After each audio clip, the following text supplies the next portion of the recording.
Welcome to the Great Girlfriends podcast, where we discuss life, love, laughter, and everything in between. We're your hosts, Brandis Daniel. And I'm Sybil Amudi. And thank you guys so much for joining us. Yes, thank you for joining us. We're so excited, guys, because we have so much going on this week, and things are moving really, really well with the Great Girlfriends. Yes. And we got some big things happening. And we've got so many followers on social media, so thank you. Got us shaking in our boots. And you guys are like sharing it with your great girlfriends, which is amazing. Yes, thank you so much. So, Brandis, what's going on with you today, girl? Oh, this week has been a week. That's all I can say. Yes. It's been an incredible week. So what I've been doing is like front loading my week. And what happens, though, is on Friday, I want to crash. No, that's not what happens on Friday. What happens on Friday is I get all of the residual emotional baggage of the week that other people didn't take on. It's so true. I save up all my pregnancy emotions for Sybil so that when we record this podcast, she get all of my grouchiness and grumpiness. And yeah. But you know what? I love it. It's you. Yeah, it's what makes you you. It is what it is. Well, I had a really good morning. This morning I went to go get my hair done out in Union, New Jersey. And for those of you girlfriends that are like me, I'm a mom of two small kids, and I kept my hair tracked, cornrowed down, laced with weave for like 2 years because I really did not want to attend to it. Yeah. And so I just finally, took the weave out this summer, and it really grew quite a bit. So I have a girl who's maintaining it, and it's natural. And it's so cute. Thank you. I've got this like 8th grade bang going on though. I feel like a middle school child with my bangs some days. And then I become like a natural hair don't care girl. I understand it now. Yeah. Like I used to judge. I don't judge anymore. I get it. It's cute.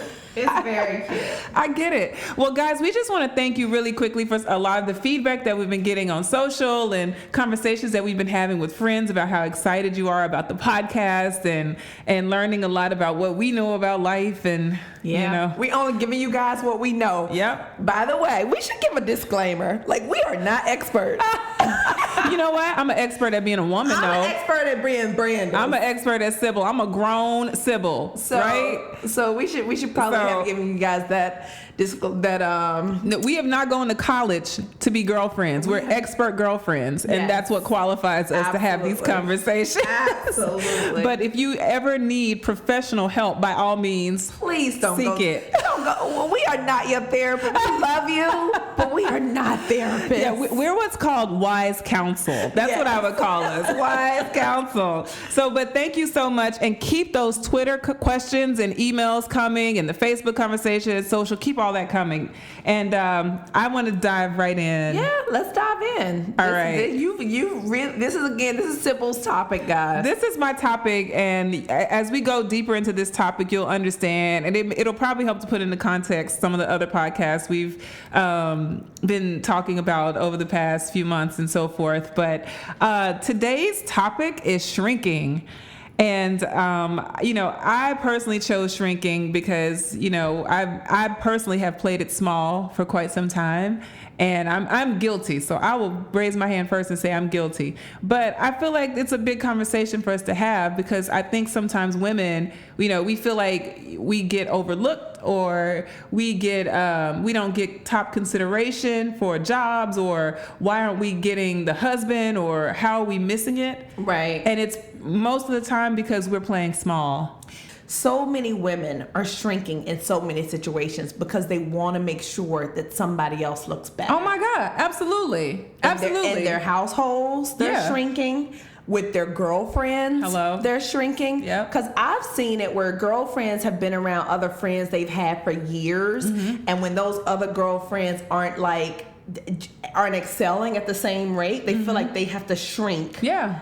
To just kind of fit in. Or if you're new to a friend group. Yeah. If you're new, that you're the last girlfriend on the girlfriend chain. It's like, and they've traveled together, they've been hanging for years, that's and so you're new, true. and you coming into the group, and they've already got a set style, way, rules. Everybody has roles.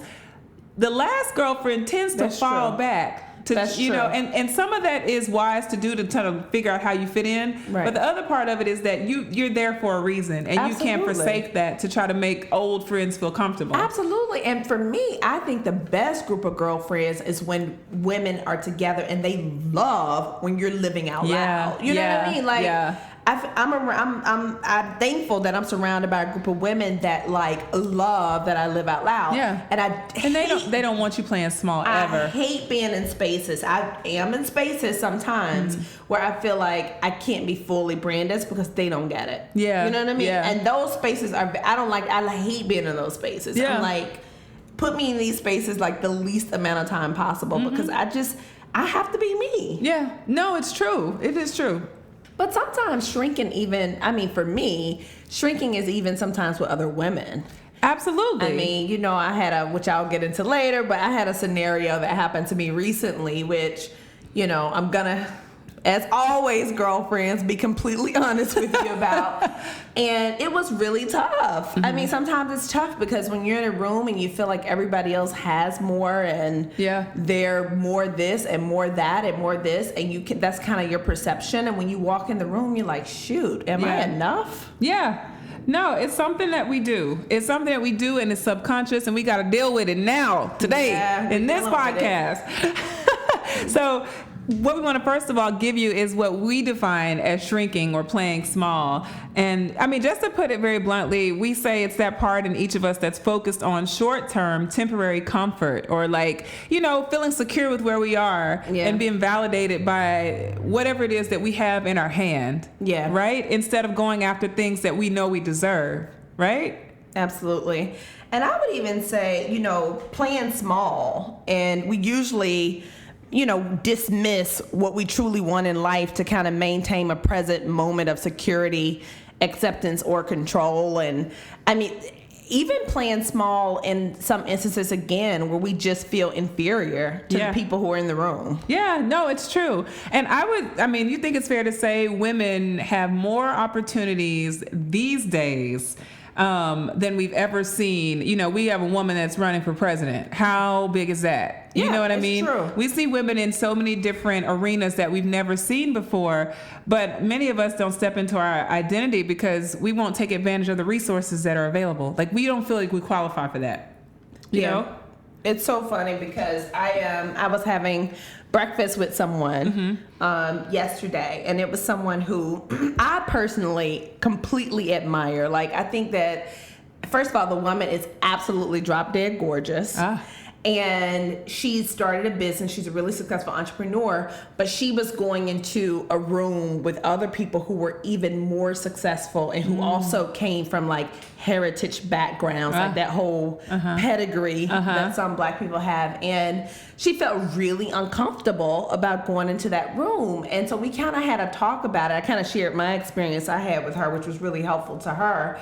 But, I just think that we're affected by it probably on a weekly basis. Oh my God, absolutely. Yeah. I think anytime there's a new room, a new space, or better yet, there's someone else who comes into our space and they seem to have more than what we think we should have at that present time. And truth of the matter is, I feel like we reject ourselves before other people do. We do. We do it.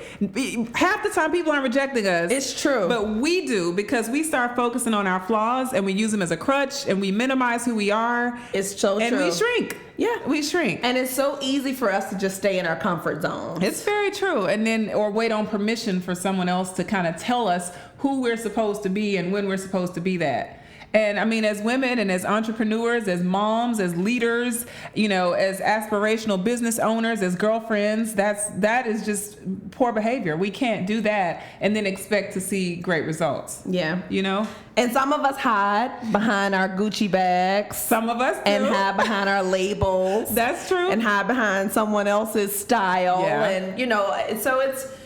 Oh my God, stop right there, because that's such a major point right now. Because what I feel happens a lot is that some people, or many women, will use other people's social media personas as a crutch.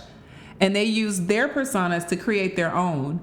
So you find people that are emulating other people's style, their identity, their hair, their looks, and not taking tips, but emulating, taking on another person's persona in an effort to live their lifestyle. You see it all the time. How many Kardashians do we have walking around? That is so true. How many Kims have you seen in Harlem? That's so true. When you first started, I was like, where's someone going with this? Think but about you it. are right. Think about it. Think about it. And people spend time, like hours, going through profiles, picking friends, making selections because they want to live in someone else's identity, not really realizing the value of their own identity. That's so true. I'll even say personally, at work, there have been so many times where I was in a room and someone else would with a more dominant personality would take over a conversation, and I knew I had something valuable to contribute, but I didn't want to be placed in an intimidating place, so I would just fall back. Yeah. And or sometimes I just didn't feel like fighting for what I believed in, and I just fall back. Right. And I don't think I'm alone on that. You're definitely not alone on that. So I'll tell you guys a story. So I recently... Story time. Let's go. You girlfriends, I trust you guys so much. I hope you know that. But I recently went on a trip. I was invited to go to Bermuda Fashion Festival. Yes. And I was invited by a really, really well-known editor. I mean, she's not just well-known in the U.S., she's well-known all over the world. Okay. And so I got there right after coming after Essence Festival, where I felt so much love. I mean, me and Baby Love got major love at Essence Festival. And so I got off of that, went straight to Bermuda Fashion Festival, got there, and so met the other ladies who were there. So what they do is they actually connected mentors with some local Bermudian designers. And the mentors were absolutely incredible. I mean, their fashion pedigree was top notch. I mean, these women were working at top fashion magazines.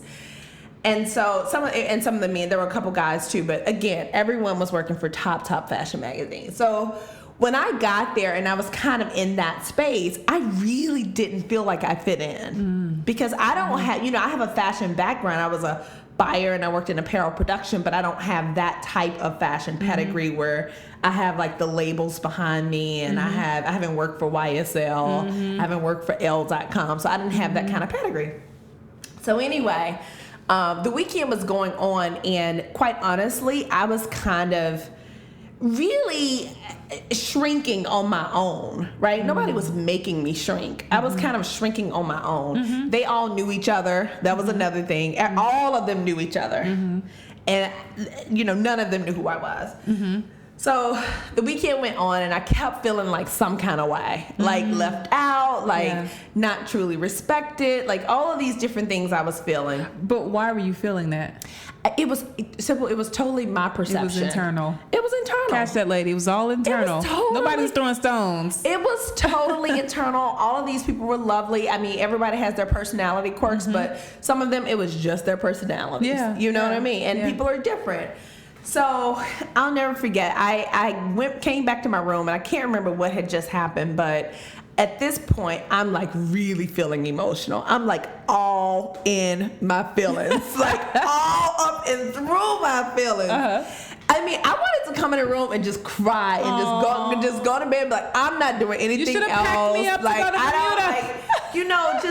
Bermuda. Even though I was given this designer an opportunity to actually show on our platform, on Harlem's Fashion Row platform, I still just didn't feel like I was enough. And so, girlfriends, I called my great girlfriend, Sybil. And I was just like, Sybil, you have to coach me through this. I texted her a 911 text, you need to answer the phone. This is very important. And I was just I just was honest with her. I sent her this long email, and the email was very, very vulnerable. And it was just telling her I didn't feel enough in that room. I didn't feel like I qualified in that room. I felt like I was being left out. I felt like I was, not a part of what they had going on. And I had all these things. And Sybil gave me such great advice. Oh, thank you. You did. She, you. you know, she's like, Brandis, this is totally internal. This is totally your perception. Like, you cannot shrink back. You have to be Brandis, and you have to kind of like almost go overboard in being Brandis so that you don't retreat. That was your word. You said don't retreat. Don't retreat. That's right. And so that night, right after I got off the phone with Sybil, I had to go to a fashion show where they were all going to be. And as soon as I got there, I noticed that my name, in terms of my seating, it was on the front row, but it wasn't with any of them. So, ladies, let me tell y'all. So then I was like, okay. I said, well, I'm not going to retreat. I'm not going to be in my feelings. But why is my seat over here, right? But come to find out, they had actually put my seats 2 places. Somebody had made a mistake. So I had 2 seats. And my other seat was on the other side. But I was like thinking, what if I had immediately developed a judgment about that? Yeah, you would have retreated. I would have retreated. So I went over and I sat in my seat, and all of them were in the back, like dressing the models and stuff. And I said, you know, what would regular Brandis do? You know, not this Brandis who feelings are hurt right now. What would regular Brandis do? And regular Brandis would get up, go backstage, see if they needed help, check on everybody, see how I can. And so that's what I did. And when I went back there, come to find out, one of the ladies was really nervous about speaking. So I would have been thinking that she was prepared and all, like she bigger was, than life. Right. And she was like feeling some kind of way towards me when, quite honestly, she was dealing with her own stuff. Had nothing to do with Nothing to do with me. And then I went and I asked all of the other editors, like, if they needed help with anything, and all of them were very appreciative. They were all okay, but they were very. You can tell that, quite honestly, that moment I felt like changed kind of the direction of the rest of my trip. Because how many people would get up, go backstage and help? Most people wouldn't, because they think they're better than that. They would feel like, oh, this is someone else's job. But you were really willing to get your hands dirty and to show your character so people could know who you are. You didn't retreat. That's the key. And I just kept that the entire. It changed my girlfriends. It really changed my entire weekend. So there are going to be. And I'm telling you this story because there are going to be times where you feel like you're in a space and everybody's treating you a certain kind of way, or they're not treating you as good as they're treating other people. You have to really keep yourself from retreating and go overboard in being you. Yes. Whatever that is. Yeah. You know what? Let's go through real quick with them. So, guys, there are symptoms to shrinking. Okay. We're going to highlight them for you because I think you want to be able to know. I mean, a lot of times we think this is for someone else.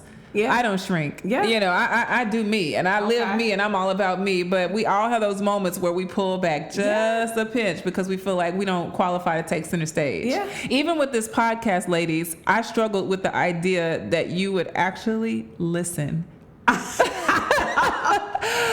I knew that Brandis and I like to talk to each other, but the idea that anyone would listen, like, that baffled me. Even the fact that people are supporting and saying, when's the next one, and asking us questions, and all of it coming to life. I feel I want to go tuck under the bed some days because I don't want to be accountable to the person that has to own this space. But my mission is in the middle of my heart. Your mission is carrying you. Yeah. So anyway, we're going to go through real quick. If you see opportunities, but you don't take advantage of them. You don't feel like, the resources are for you. Maybe you live in a city and you make excuses for why you haven't started your business because you feel like, you have too much to do with your time, and, the small business administration does not have tools for you. Maybe you haven't done the research. Yeah. Or maybe you feel like, your kids, you don't have time because your kids and your husband, or all these things that we,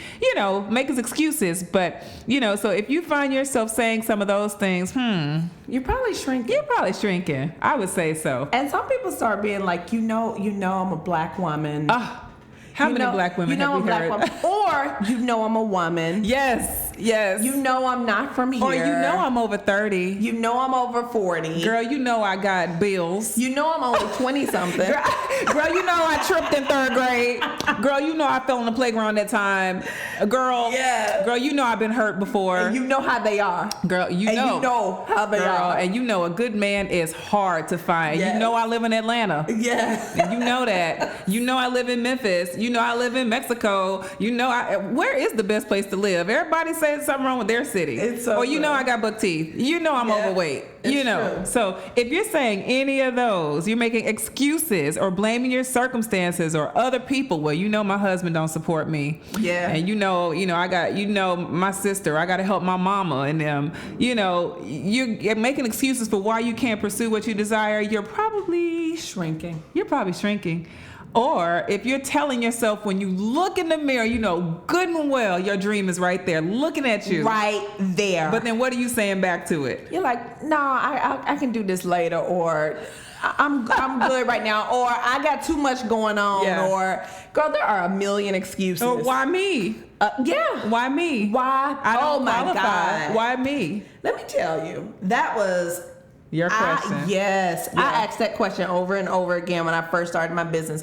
Why me? I actually picked out about 5 other people I thought were more qualified to start this business. You know, that's crazy. Of course we can do that. That's rejecting you. You're rejecting yourself before anybody else even gets the chance. And it's so funny how if God wants to tell us to run and get Chick-fil-A, we believe it's God. But the minute he wants to tell us to do something that's out of our comfort zone, we start asking, is that God? Yes. I need confirmation. I just can't tell. Yes. Is that the Lord? You know what I mean? It's so and you true. start making yourself seem crazy and you start rationalizing and pushing it away. Or finding other ideas that seem a lot more realistic. Yes, and you do those first. So you're like, I know I'm supposed to start this new TV show because I got a videographer. Yes. And I got a voice. And I can start my own TV. That's all you need nowadays. Yeah. But you know what? I'm going to go do this other thing. These other people, I saw an opening at the radio station. Maybe I should just go do that. Yep. It's just always something. That's a major one. Or, you're supposed to start your own company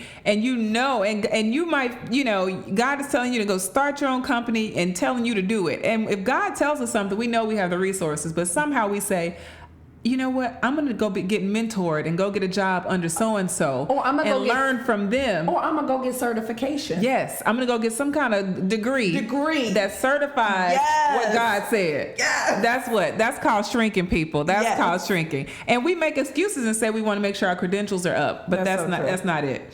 So anyway, when we do all of that, people don't really know who we are or understand the impact of what we do. If people ask you all the time what you do, that's so true. Which I found people asking me that a lot of times. They were like, "What exactly do you do?" And I was like, "That's true." Okay, I'm gonna put. Sybil, I told you this about me, girlfriends. I'm gonna put Sybil on blast. She ain't blasting me because I told y'all from the top that this was about me.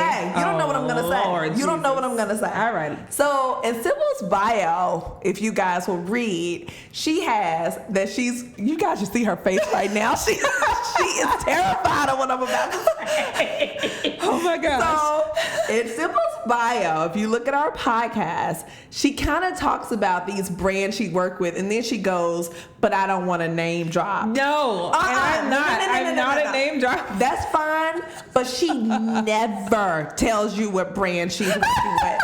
And I happen to know, but she never. And so, Sybil, I'm gonna say that's shrinking. It is shrinking. I'm gonna say Sybil is shrinking. I own the fact that it's shrinking. Absolutely, I own it. I've done it for years, and this is my coming out season. And you're gonna hear a lot more about what I've been doing over the years because I just didn't want to seem like I was a team player. I wasn't saying, or I was taking credit for something that took a team of people to do by saying, "Oh, I did X, Y, and Z, ABC." But there are some things that literally I did. You did, and then we have to go to a networking event together.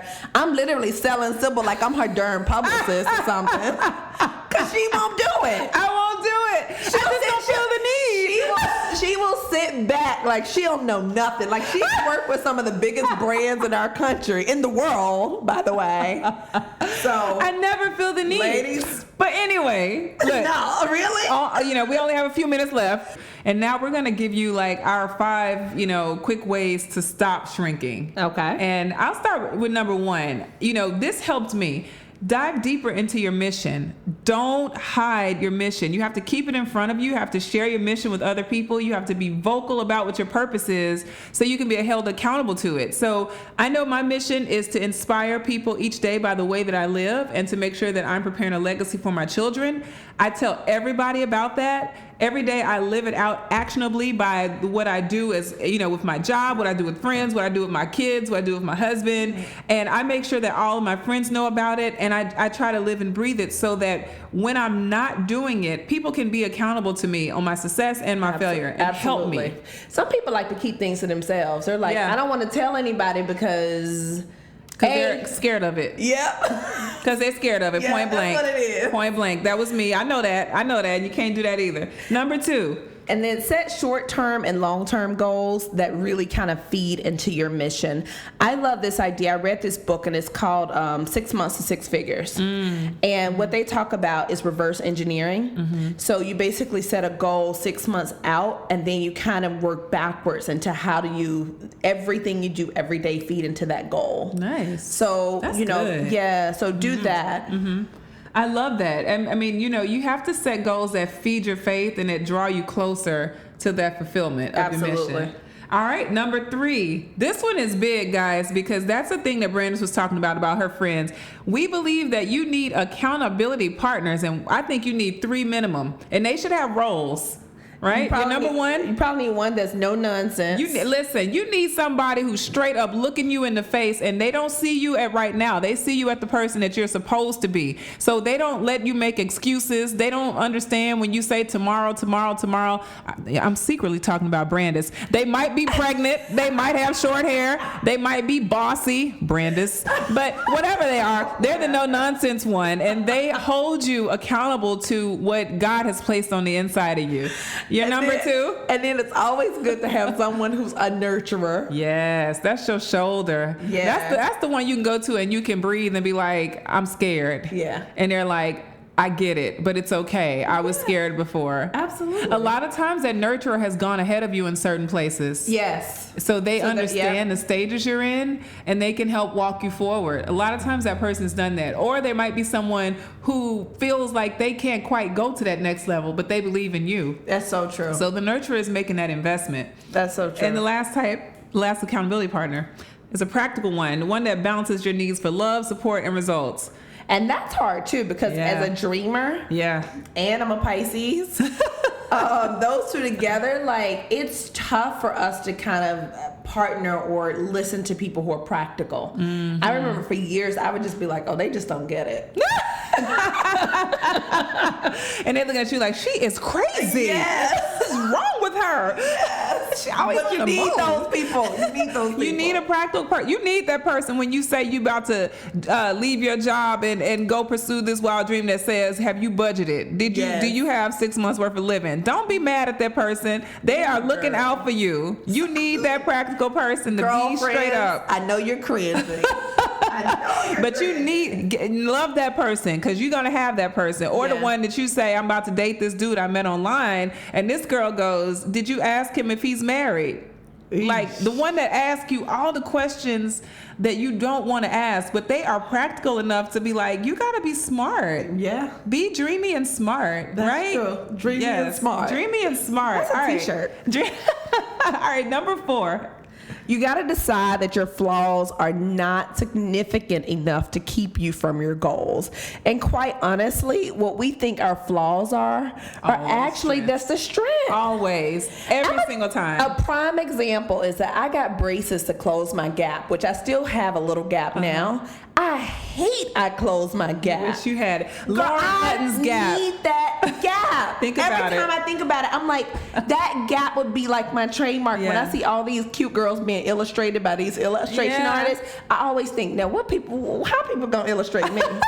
If I had my gap, that would have been perfect. Cindy Crawford and her mole. Yes. Lauren Hutton and her gap. I'm telling you. Like there's certain things that we can't stand that other people love about us, and we have to own it. Or it might be like you're a big personality, and your whole life your mama told you to shut up. But that big personality makes you Wendy Williams. Girl, I got an intern. I got an intern right now. Oh, Lord. With a huge personality. One of my interns will not be quiet. Yeah. Oh, she won't be quiet. And you know what? At the right job and in the right place. Yeah, but that's her strength. Yeah, That is yeah. absolutely her One of my favorite mentors is a massive man with a huge voice, huge personality, huge being, huge body. He's one of the world's leading motivational strategists and speakers. And all of those things that were inferior qualities growing up are now his strongest attributes. Yeah. Yeah. All right, number 5, you have to slow down and take your time so that you can focus and be intentional about your mission versus feeling rushed and pressured. And that just means don't feel like time is running out. Time is not running out. Time is not running out. You know, Branda's tried to really put a lot of pressure on me over the last 2 weeks, telling me that time was running out where a certain scenario was involved. And she was like, we've got to rush. And you know, I just had this certain piece about the mission that we have. And I keep it in front of us. Oh, put it Sybil. Sybil wants to plan. So sometimes Sybil needs to be rushed. So you have to slow down and understand, like, time is not working against you. Time is working for you. It's a favor. It's an attribute that God has given us. Absolutely. Yeah. So don't be rushed. Slow down. All right, ladies, so you've got our 5 tips. Check out the symptoms and know that if it's you. And if you have any questions, you can always hit us up. Yeah, and what I'm gonna give them a challenge. Challenge, love it. Ladies, I want to give you a challenge. I want to give this week. I want you to be very cognizant of a situation where you're shrinking. Yeah. And when you feel like retreating in that situation, I want you to go overboard in being you. Yeah. I mean, I would love that too. If they want to share it with us at Share our it email, with us, yes. thegreatgirlfriends@gmail.com. Tell us the place where you're shrinking and where you're going to be accountable to coming out of that shrinking so we can check in with you. Absolutely. I would love to do that. Yes. All right. Well, thanks to all of our husbands. Y'all, I'm going to shout out my boo real quick. Kwaku Amudi. Oh, my goodness. He is the most amazing creative director. If you like any of our digital assets, our artwork, and our images that are coming out, that's all Kwaku. That's all him. He is so dope, Wait y'all. a minute. We got to tell them you guys can find him at 113design.com. 113design.com. He is amazing. And Rich, the newest baby daddy in the bunch. Thank you, baby daddy. But the other day he got upset with me about something and he said, I'm only your friend because you got my baby. I was like, really? I love it. He said, I'm not your friend, I'm friends with my baby. I said, all right, that's okay. I love it. That is so cute. Rich is the most supportive man on the planet. And whenever I want to think of a time where I need to be patient, I really can call on Rich because I've seen his patience at another level. He's so sweet. Yes, and to our families, our great girlfriends. Thank you so much for trusting us as your source for everything in life, love, and laughter. Yes, remember to check us out on Instagram, At The Great Girlfriends, Facebook, The Great Girlfriends, Twitter, at @the_great GFS. and tell all of your friends to visit our website at www.thegreatgirlfriends.com. Listening And keep being a great girlfriend. I'm Sybil, And I'm Brandis. and we're signing off. Bye.